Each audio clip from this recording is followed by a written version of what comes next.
those of you who don't know what live blood cell microscopy is, we take a tiny droplet of blood from the fingertip. So this is a very, it's a viable tool with respect to an assessment of overall function, given that it's based on real science, hematology, the study of the blood, blood morphology. So any changes that take place in the body, the blood is a good reflector of that. So we don't overreach here by trying to diagnose any specific type of disease or anything like that. We're simply saying, if you've got red blood cells that are smaller than the norm, and they don't have enough hemoglobin in them, it's an indication that maybe your iron might be low. If you've got red blood cells that are all stuck together, I know you can't see this from way back there where you are, but at the very center of this chart is an example of what ideal blood should look like. The red blood cells should be nicely separated. The plasma should be nice and clean. Any variation on that theme with respect to sticking, stacking, major clumping together of the red blood cells tells us something. The size of the cells, the condition of the cells. Are they nice and smooth? Are they pitted and damaged in some way? That's free radical damage. So we do have some real good benchmarks that we can look at and tell what's happening in the system. The remarkable thing about that is that if you can put a product like ASEA into the system that works as quickly as it does and is working overall in all the cells of the body, the blood ought to be a good medium to reflect that. And we certainly didn't get a chance to see that this morning.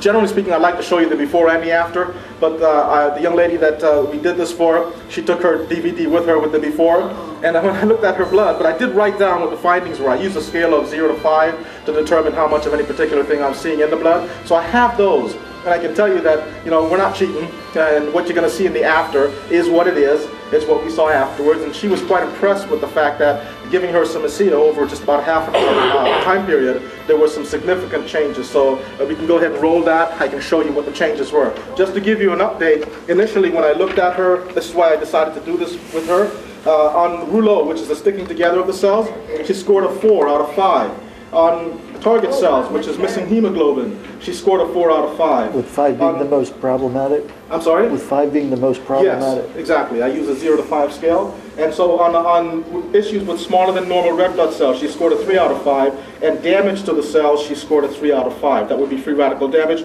And with respect to immunity, her white blood cells, which we're supposed to be able to see movement and activity from when things are functioning properly, real sluggish, nothing was going on. So this is the after. So all of those cells that you're seeing on the screen right now that are nicely separated like that you see, they were stuck together on a 4 out of 5 scale before I gave her the ASEA. These are white blood cells that you're seeing in through here, and they became, the granular activity within them, the activity of the cells became much better.